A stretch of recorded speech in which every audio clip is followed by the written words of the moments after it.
Hi everyone! I decided that during the month of April I would do Penny Wednesday. Every Wednesday during the month of April I'll go through penny rolls and see if I find anything special. I'm going to be using this Couch Collectible coin roll hunting mat to help me find some double dies, some low mintage, some varieties that might be found in some of these rolls. I will also be looking for 2009 pennies, copper pennies, and wheat pennies. So let's see what we find. Hi everyone, I'm back. And after going through those 4 rolls, what I did find was these pennies, which are listed here on the DDOs, which is a double die obverse. Obverse meaning the front of the penny. I looked at them, none of them had any errors, but the dates that I did find were 1963, 1966, 1969S. I did find 2 of the 1972s, 4 of the 1983s. I found an 84.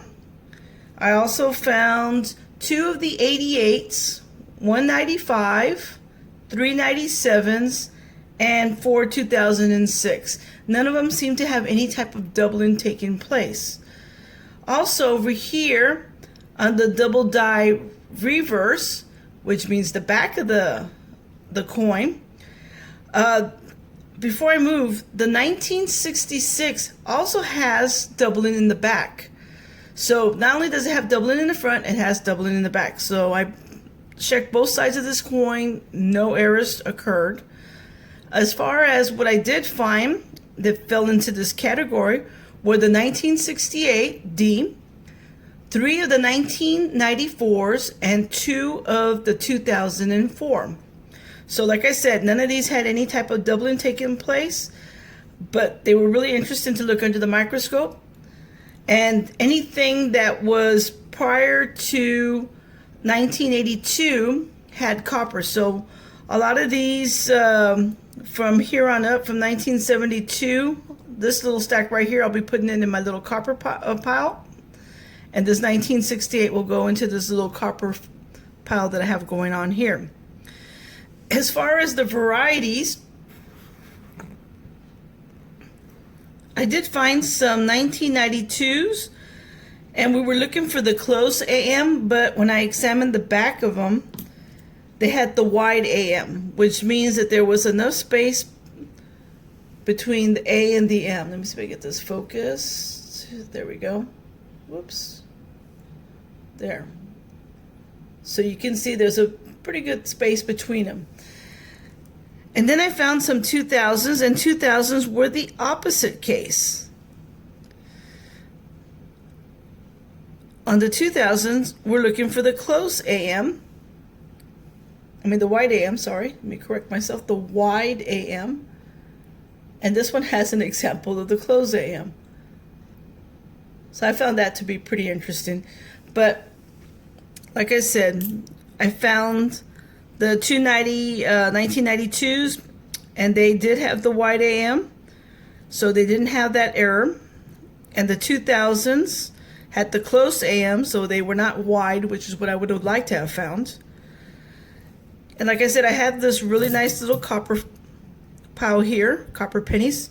Copper pennies were produced prior to 1982, so from 81 to 1909, these would have been made out of copper, 95% copper.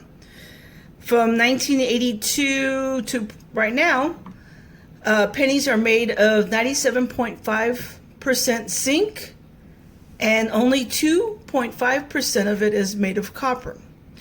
Now, to tell the difference, if you can't, like I have these 4 pennies right here that don't have a date. Another way to tell the difference between a copper penny and a zinc penny would be by weighing it. A copper penny is going to weigh 3.11 grams, more or less, give or take a tenth or so. So let's go ahead and weigh these. Now, if it's a zinc penny, it's going to weigh 2.5 grams. Let me clear it out, make sure that it's balanced. So I'm going to test the 4 pennies that I couldn't find the date. Okay, that's a zinc penny. It's pretty close to 2.5. Here's another 2.5. So that was a zinc penny also. 97.5% zinc. Close to 2.5. And the last one also. So these 4 that I couldn't find the dates are zinc pennies. And just to show you, let me grab one of the copper ones, and it is 3.10. So it's a little bit off. It's 1/100 of a tenth. I'm sorry. It's 1/100th of a gram off. So I really hope you like this video. I try to do my best to give you as much information as I can of what to look for. I did use this Couch Collectibles mat, and it was really neat. I liked it. It had all this information on it and very helpful. There are many mats out there. Many of the YouTube community members have come up with some beautiful mats like this, and I'm not saying that this is the only one there, but there are many more. Pick the one that works for you. This one works for me because I'm just a beginner and I'm learning how to do this just like a lot of you. And so I liked that it had like the low mintage, which ones to look for. I like the varieties, I have which double dies, and then plus things that I've learned along the way. So I really hope you like this video. Please give me a thumbs up. Subscribe if you haven't done so. And please leave a comment below if you have a question or something, or want to, add something to this video. I really appreciate it. So have a good day. Please stay safe. Wash those hands, and we'll see you next week on Penny Wednesday. Thank you.